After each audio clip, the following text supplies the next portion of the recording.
Prokurador Jeral Hatete Prosesu Investigasaun Kazu Haksolok Kleur tanba Envolve Ema Barak. Durante a Comissão Anticorrupção na Autoridade Judiciária Siraseluk encaminha uma caso Barak para o Ministério Público, mas be ba caso Haksolok, mas que ele ona tinan sanolo mos será o que é resultado. Prokurador Jeral República explica processo de investigação ba caso sira ihania prazo to tinan ida nobele liu husine depende ba gravidade caso nebe makiha. Também a caso balão complexo, anesan caso Haksolok precisa investigar hoklean o de recolha facto sira, também caso ne Envolve Ema Barak no caso Haksolok nemos hamusu caso fom Barak halaran. Audem bita pode processo né nós betiri ta halu sim sala bem né abracadabra musu né desse processo de investigação né depende da caso né bem caso mesmo que essa complexidade de investigação mas tem que ser claro loro tempo não nós tentamos ser lá te pode ser até muito bem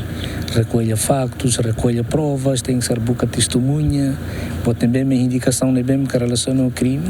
Ministério Público e o procurador titular tem que ser ao menos de maneira né para pela torretão para ver e que os vão ver lá a acusação acusa o arquivo mas não bela totina ainda mas bela mos quando a questão né bem aqui não é só em bela a bem natureza né deve natureza né e bala beltina to rua tolo hat também fazem investigação então isso pode ser a moldura né não sabe itu pode agora o Hatete itu pode ser para Hatete né Haksolok saya nisan ai hung ni da mas di Hatete ai hung ni sanak ni hira né significa nem itu pode ser Hatete né gala ai hung ni abut ni Barak los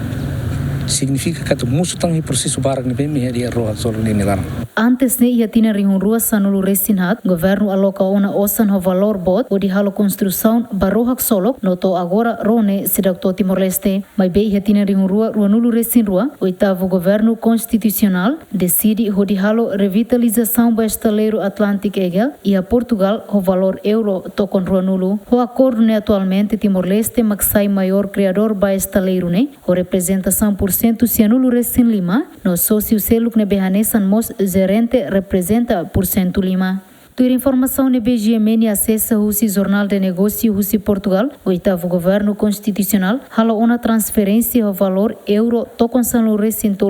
tolo. Santina de Jesus, Jacinto Fuca, GMN.